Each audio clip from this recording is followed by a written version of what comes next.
When Japan attacked Pearl Harbor on December 7, 1941, their forces seemed invincible. Never before had Americans felt so threatened.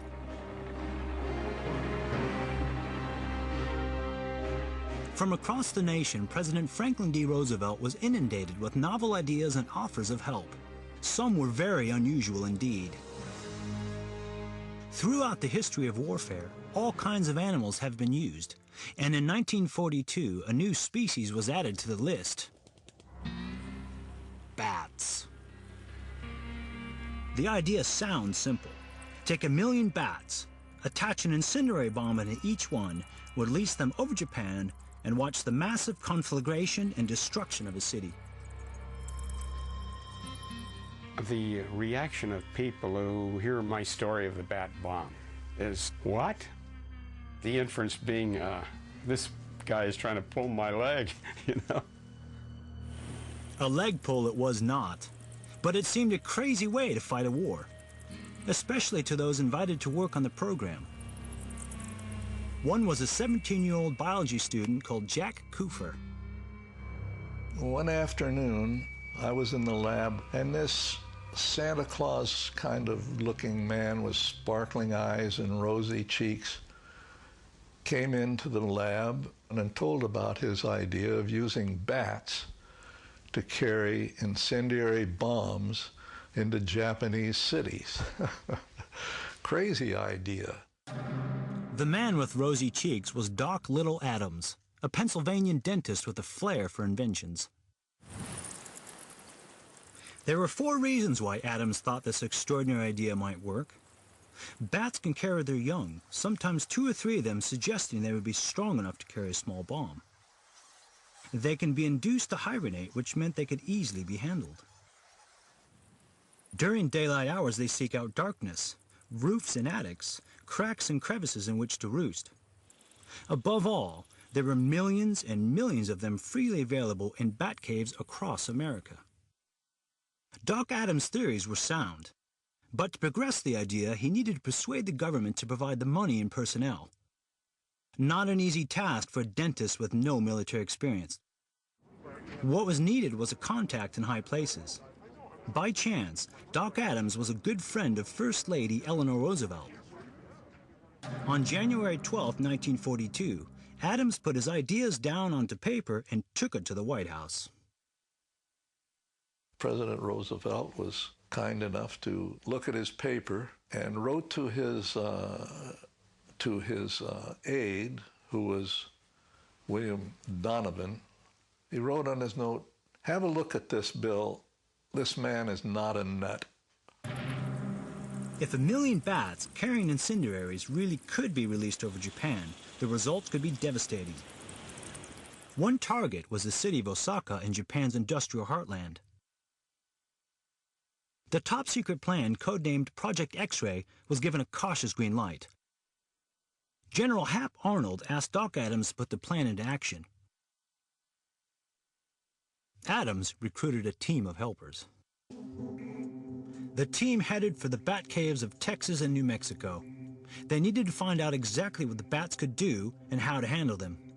Which bat was best suited to carry a bomb?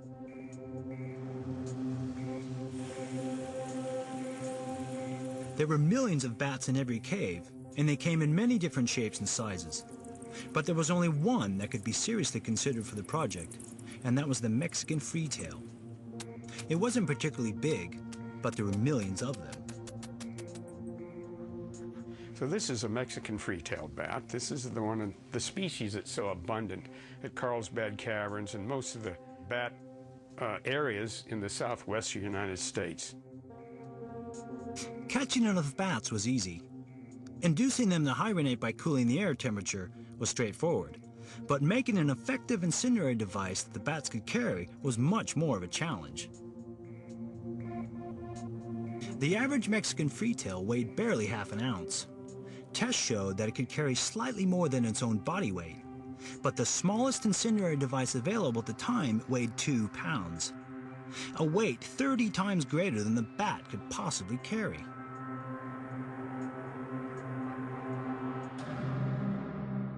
one of America's top scientists, Harvard chemist Louis Pfizer, was appointed to the project. His task, to design a device small enough for a bat to carry, yet powerful enough to set fire to a building. His idea was to apply something he'd invented called napalm, which is jellied gasoline. It's a mixture of gasoline and liquid soap, in effect. It's compact, it's relatively lightweight, it's reliable, and then once you set it off, it's going to burn very fiercely. But beyond that, once this jellied gasoline gets hot, it will also flow, which means you can get into crevices and under roofs and down partitions and so on. So for the bat bomb, it's the perfect explosive. To carry the napalm, Pfizer developed a tiny celluloid capsule. It included a time delay fuse, but remarkably still weighed less than an ounce. The bomb would be attached by means of a surgical clip here to the skin of the chest of the bat. So it would be just suspended under it, sort of like this. And that little bomb was so effective that you could lay it on a solid plank, like a 12 by 12 plank of wood, and ignite it, and it would start the wood on fire. No kindling required.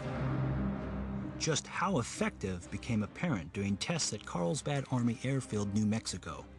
Some bats carrying live incendiaries escaped, and within minutes the base was in flames.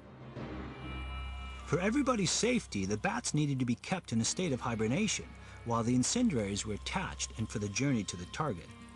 The sleeping bats couldn't just be dropped from a plane because they would simply crash to the ground.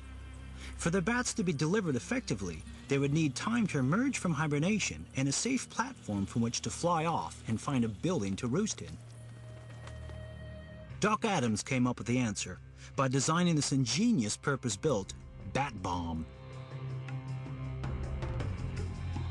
1,040 bats stacked onto 26 trays were placed into a 5-foot bomb-shaped container. On each tray, there were 40 separate compartments, one for each bat. The bomb would be dropped from 5,000 feet with the descent carefully controlled. A parachute would open at 1,000 feet. Simultaneously, the outer casing of the bomb would fall away.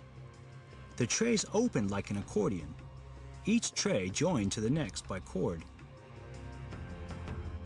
The bats dropped onto the tray below. The trays then floated slowly to Earth, allowing the bats time to wake up. As they flew off, each bat pulled a hair-thin wire connecting the bomb to the tray. The incendiary was now primed to go off in 30 minutes. On December 15, 1943, the bat bomb was tested at Dugway Proving Ground in Utah. A Japanese-style village was constructed in the desert to see whether the bats would take shelter in roofs and attics as was hoped.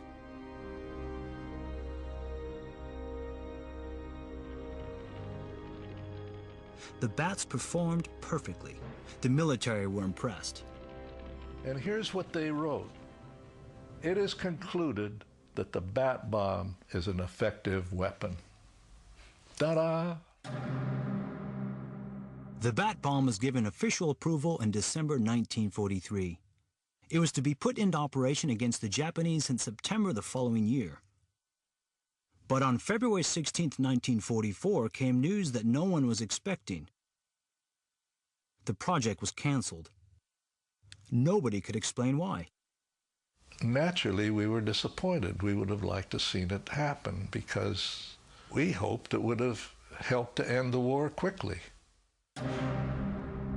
But a quicker way to end the war had already been found.